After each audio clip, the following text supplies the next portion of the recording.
Vítajte na stránke Fóny z Číny. Dnes si predstavíme ďalšie zariadenie pochádzajúce z tejto technologickej veľmoci. Je ním doposiaľ najväčší smartfón od spoločnosti Xiaomi Mi Max. Ten prichádza s obrovským 6,44 palcovým displejom, ktorý je osadený v hliníkovom tele o rozmeroch 173,1 x 88,3 x 7,5 mm. Vzhľadom na konštrukciu a veľkosť smartfónu neprekvapí ani vyššia váha 203 gramov.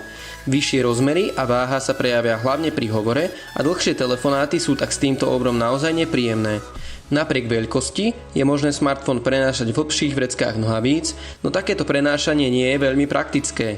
Zariadenie napája batéria s kapacitou 4850 mAh, ktorú nabijete prekvapivo pomocou staršieho micro-USB konektora.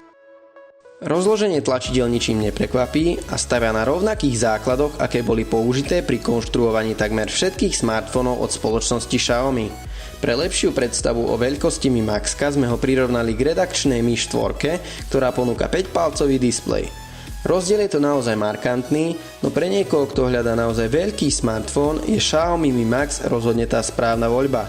Dokazuje to aj nádherný Full HD displej, ktorý zaberá takmer 75% prednej plochy.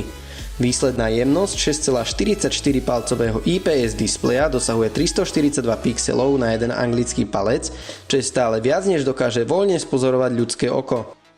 Prístroj je dostupný v troch rôznych verziách, ktoré sa medzi sebou líšia použitým procesorom, interným úložiskom a veľkosťou RAM pamäte.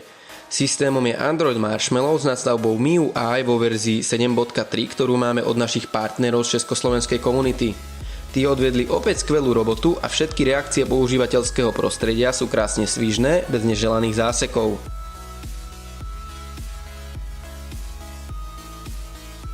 Nadstavba MIUI ponúka svieži vzhľad a dokonale prekrýva aj tú najmenšiu známku po systéme Android. Pri takto veľkom zariadení je veľmi vítaná funkcia s názvom ovládanie jednou rukou. Tá sa spúšťa jednoduchým swipenutím po senzorových tlačidlách. V nastaveniach je možné upraviť rozmer zmenšeného okna až na 3 veľkosti. Zmenšenie je možné zarovnať na pravú, ale aj ľavú stranu zariadenia. Zadný fotoaparát s fázovým zaostrovaním PDAF dosahuje rozlíšenie 16 megapixelov a postará sa o nadpriemerné fotografie. Tie je možné zhotovovať pomocou prepracovanej aplikácie fotoaparátu, ktorá ponúka množstvo funkcií spolu s jednoduchou orientáciou pomocou gest. Sekundárny selfie fotoaparát ponúka rozlíšenie 5 megapixelov. Tento smartfón rozhodne nie je pre každého, no pre ľudí, ktorým sa 5,5 alebo 5,7 palcové zariadenia mália, je Xiaomi Mi Max rozhodne to pravé orechové.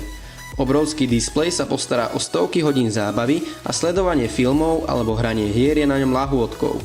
Predaje naznačujú, že o tento tabletofón je naozaj enormný záujem a my sa tomu ani nečudujeme. Ďakujeme za zhliadnutie a nezabudnite odoberať náš kanál, aby sme sa mohli vidieť aj pri ďalšom videu.